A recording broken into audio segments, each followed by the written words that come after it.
Assalamu alaikum, dear students. Today we are going to study about classification on the basis of pH. Previously, we have studied about the classification of food material on the basis of perishability. Now, it's classification of food by the processor on the basis of pH. In chemistry, pH is numeric scale, as you people know, used to specify the acidity or basicity of the aqueous solution. The acidity of food has been used for centuries to preserve food. जैसे किसी भी food की आप acidity, अच्छा normally होता ये है कि जो एसिडिक फूड होते हैं उनमें फूड बॉर्न इलनेसेस जो हैं उन फूड से कम होती हैं।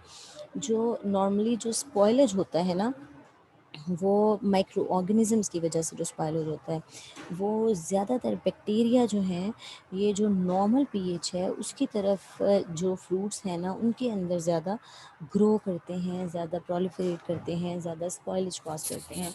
जबकि जो फूड जिसकी जो है पीएच लो होती है, ठीक है, और यानी एसिडिटी ज़्यादा होती है, वो फूड मटेरियल जो हैं उनमें फूड पॉइजनिंग माइक्रो ऑर्गेनिजम्स बहुत कम होते हैं और फूड स्पॉइलेज भी कंपैरेटिवली कम होती है। और अगर फूड स्पॉइलेज ऑर्गेनिजम्स हों भी तो वो इतने हीट रेजिस्टेंट नहीं होते।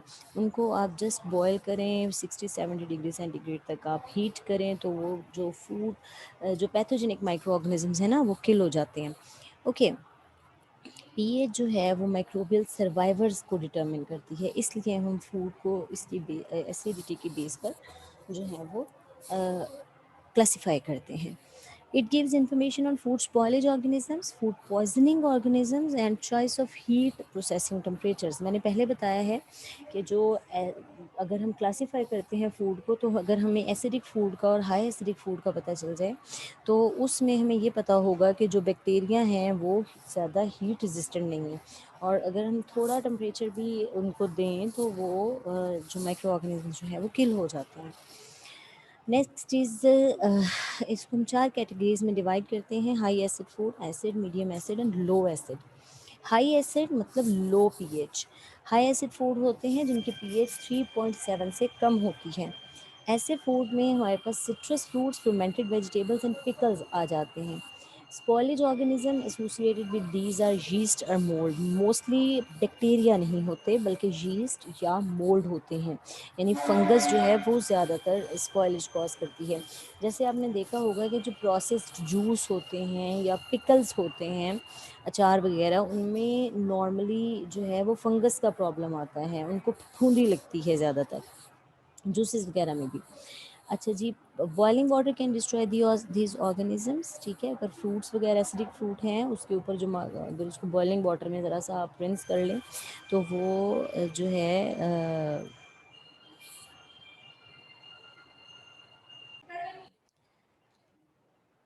स्पॉइलेज ऑर्गेनिज्म जो के एसोसिएटेड होते हैं लो हाई एसिड फूड या लो पीएच फूड, वो एसिड्योरिक बैक्टीरिया होते हैं। वो दे कैन पोज एसिड्यूरिक बैक्टीरिया जो है उनको वो बैक्टीरिया एसिड रेजिस्टेंट बैक्टीरिया या एसिड्यूरिक बैक्टीरिया जो होते हैं वो इन फूड्स को स्पॉइल कर सकते हैं। लेकिन अच्छा, मैं आपको यहाँ पर फूड स्पॉइलेज माइक्रो ऑर्गेनिज्म और फूड पॉइजनिंग माइक्रो ऑर्गेनिजम्स में थोड़ा सा डिफ्रेंशिएट कर दूँ। जो माइक्रो ऑर्गेनिजम्स फूड को स्पॉइल करते हैं ज़रूरी नहीं है कि फूड को पॉइजनस भी बना दें। देखें, जब माइक्रो ऑर्गेनिजम्स कोई भी यूटिलाइज़ करते हुए फूड मटेरियल बाय प्रोडक्ट्स बनाते हैं जिसमें नॉर्मली वाटर, कार्बोहाइड्रेट्स या ये चीज़ें होती हैं। सम टाइम ये होता है कि वो बैक्टीरिया ऐसी बाय प्रोडक्ट बनाते हैं जो पॉइजन्स होती हैं, टॉक्सिन्स होती हैं, सल्फाइड्स बना देते हैं। वो उनका मेटाबॉलिज्म इस तरह का होता है कुछ माइक्रो ऑर्गेनिजम्स का कि वो यूजिंग द फूड मटेरियल वो टॉक्सिन्स प्रोड्यूस करते हैं। ऐसे बैक्टीरिया जो होते हैं वो फूड पॉइजनिंग कॉज करते हैं। मतलब सम टाइम ये होता है कि आपका फूड जो है वो अगर स्पॉयल हो भी गया है और आपने खा भी लिया है तो वो खाने के बाद आप बीमार नहीं होते। लेकिन सम टाइम आपका खाना इतना ख़राब नहीं लग रहा होता, ठीक है, आपको पता भी नहीं होता कि आपका खाना जो है जो आप खा रहे हैं उसमें कोई फूड पॉइजनिंग हो सकती है, लेकिन आप वो खा लेते हैं। मतलब अपेरेंटली वो सूटेबल होता है कंजम्पशन के लिए, लेकिन उसके अंदर चंद माइक्रो ऑर्गेनिजम्स ही घुसकर जो है वो उसमें टॉक्सिन्स प्रोड्यूस कर देते हैं, जहरीले मादे पैदा कर देते हैं, जो कि फूड पॉइजनिंग जो है वो कॉज करते हैं। कुछ बैक्टीरिया ऐसे होते हैं जो फूड के साथ अगर आपके अंदर चले जाएं तो आपके अंदर जाकर वो पॉइजन मतलब टॉक्सिसिटी प्रोड्यूस करते हैं। जैसे एस्क्रीशिया कोलाए या ई कोलाए नाम का बैक्टीरिया है। ये बैक्टीरिया सवियर स्टमक इन्फेक्शन या फूड पॉइजनिंग कॉज कर सकता है अगर आपके फूड में चली जाए। अच्छा, ये जो एसिडिक फूड्स हैं इनकी क्वालिटी ये है कि इसमें फूड पॉइजनिंग बैक्टीरिया जो है वो इसके अंदर सरवाइव नहीं कर सकते। नेक्स्ट हमारे पास एसिड फूड्स हैं जिसमें जिसके पीएच 4.5 से 3.7 के बीच में होती है, वो एसिडिक फूड कहलाते हैं। तो जिसमें गुआवा है, ऑरेंज है, मैंगो है, पाइन एप्पल है, टोमेटोज हैं। इनकी स्पॉयलेज जो है एंजाइम्स के ज़रिए या एसिड्यूरिक बैक्टीरिया जो है वो करते हैं, लेकिन अगेन जो बैक्टीरिया हैं ये लेस हीट रेजिस्टेंट होते हैं और पास्चराइजेशन से या हीट ट्रीटमेंट से जल्दी जो है ये किल हो जाते हैं। कुछ जो होती हैं इसमें मीजोफिलिक स्पोर फॉर्मिंग बैक्टीरिया जैसे क्लॉस्ट्रीडियम पेस्टराइनियम होता है, बैसिलस थर्मो एसिड्योरेंस होता है। ये स्पोर फॉर्मिंग बैक्टीरिया है। स्पोर फॉर्मिंग बैक्टीरिया वो होते हैं जब भी कोई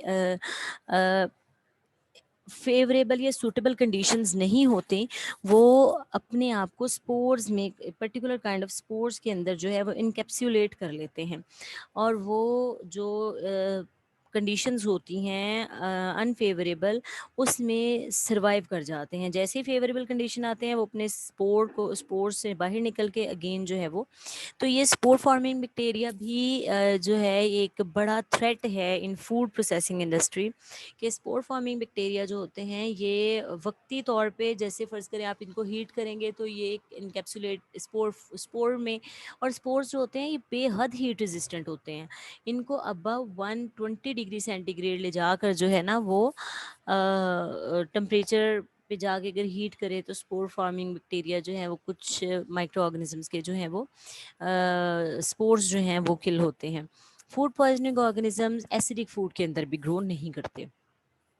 जी, अब आ जाती है classification on the basis of pH में medium acid food. Medium acid food वो होते हैं जो 5 से 4.5 की इनकी पीएच होती है, यानी 4.5 से लेकर 5 के बीच में जिनकी पीएच होती है, जिसमें मीट आ जाता है, बहुत सारी वेजीज आती हैं। इसमें भी स्पॉलेज ऑर्गेनिजम्स जो हैं वो एसिड लो हीट रेजिस्टेंट होती है उनकी, और एसिड यूरेन्स जो हैं वो उसके अंदर सर्वाइव कर सकते हैं। अब आ जाते हैं हमारे पास लो एसिड फूड। ये बेसिकली वो टारगेट फूड ग्रुप है जिसकी सबसे ज़्यादा प्रोसेसिंग रिक्वायर्ड होती है हमें। पी ए 5 से अबव पे हमारे पास लो एसिड फूड आते हैं। ज़्यादातर वेजिटेबल जिसमें okra, green leafy vegetables, carrots, beans, meat, milk, eggs, fish जो हैं ये फॉल करती हैं इसमें। और इसमें मीज़ोफिलिक वो बैक्टीरिया होते हैं जो अच्छे टेम्परेचर के ऊपर जो है लाइक 40 डिग्री सेंटीग्रेड तक जो है, यानी जो मीज़ोफिलिक एक होते हैं, 3 तरह की बैक्टीरिया की कैटेगरीज होती हैं। एक बैक्टीरिया वो होते हैं जो क्रायोजेनिक बैक्टीरिया होते हैं, यानी 4-10 डिग्री सेंटीग्रेड से लेस पे भी सर्वाइव कर जाते हैं। एक होते हैं मीज़ोफिलिक बैक्टीरिया जो 10 डिग्री सेंटीग्रेड से लेकर 30-40 डिग्री सेंटीग्रेड तक जो है वो बेस्ट थ्राइव करते हैं।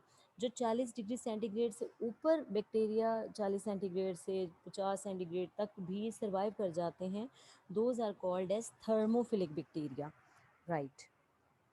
ये जो मीज़ोफिलिक बैक्टीरिया और स्पोर फॉर्मिंग बैक्टीरिया जो हैं और उनके एंजाइम से नॉर्मली ये फूड मटेरियल स्पॉयल होते हैं। थर्मोफिलिक बैक्टीरिया और नॉन स्पोर फॉर्मिंग जो है वो ऑर्गेनिजम्स जो हैं वो भी यानी हर तरह का बैक्टीरिया जो है वो लो एसिड फूड के ऊपर जो है वो लो एसिड फूड को टारगेट करता है। इसमें clostridium botulinum, clostridium sporogenes high temperature के ऊपर जो है इनकी प्रोसेसिंग करेंगे तो ये माइक्रो ऑर्गेनिजम्स जो हैं वो डिस्ट्रॉय होंगे। मतलब ये कि इन फूड जो लो एसिड फूड हैं उनकी प्रोसेसिंग जो है वो हाई टेम्परेचर पर, यानी प्रोसेसिंग कंडीशंस जो हैं वो हमें पता चलती हैं टाइप ऑफ माइक्रो ऑर्गेनिज्म से, और टाइप ऑफ माइक्रो ऑर्गेनिज्म हमें पता चलती है पीएच से। सो हम कह सकते हैं कि हाई टेम्परेचर ट्रीटमेंट्स जो हैं they are required for processing of low acid foods. in order to avoid microbial contamination. Food poisoning organism prefer grow in medium and low acid foods, right? अच्छा, food spoilage होती क्या है? Food spoilage is the process leading to a product. Okay, this we will study this in the next lecture. So thank you very much, students, for right now.